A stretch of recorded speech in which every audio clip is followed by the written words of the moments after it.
আগামী জাতীয় সংসদ নির্বাচনে সর্বোচ্চ আসনে বিএনপি জয়ী হবে বলে মনে করেন দেশের বেশিরভাগ মানুষ। বিএনপির পর সাধারণ মানুষের দ্বিতীয় পছন্দসই দল জামায়াতে ইসলামী। গুরুত্বপূর্ণ সামাজিক রাজনৈতিক বিষয়ে জাতীয় জনমত জরিপ 2025 নামক এক জরিপে উঠে আসে এ তথ্য।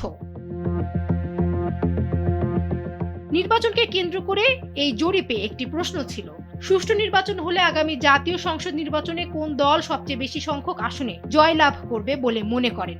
এমন প্রশ্নের উত্তরে 66% উত্তরদাতাই বলেছেন এবারের নির্বাচনে সবচেয়ে বেশি আসনে জয়লাভ করবে বিএনপি। নারী পুরুষ নানা বয়স শ্রেণী ভেদে প্রায় সবারই কাছাকাছি মত এসেছে। এছাড়া উত্তরদাতাদের প্রায় 26% মত বেশি আসন পাবে জামায়াতে ইসলামী।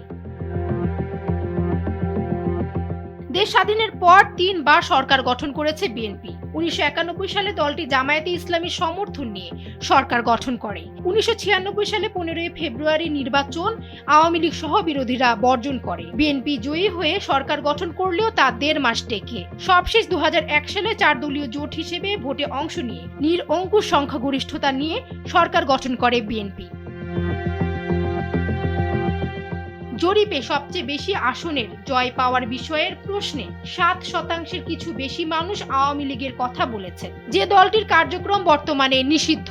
আর জুলাই গণ অভ্যুত্থানে নেতৃত্ব দানকারী তরুণদের দল জাতীয় নাগরিক পার্টি এনসিপির কথা বলেছেন 0.8% উত্তরদাতা।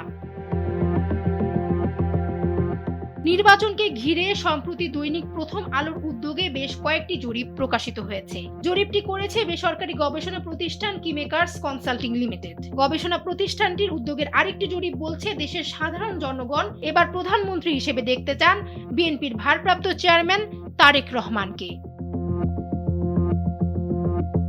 ডেস্ক রিপোর্ট, সময়ের আলো।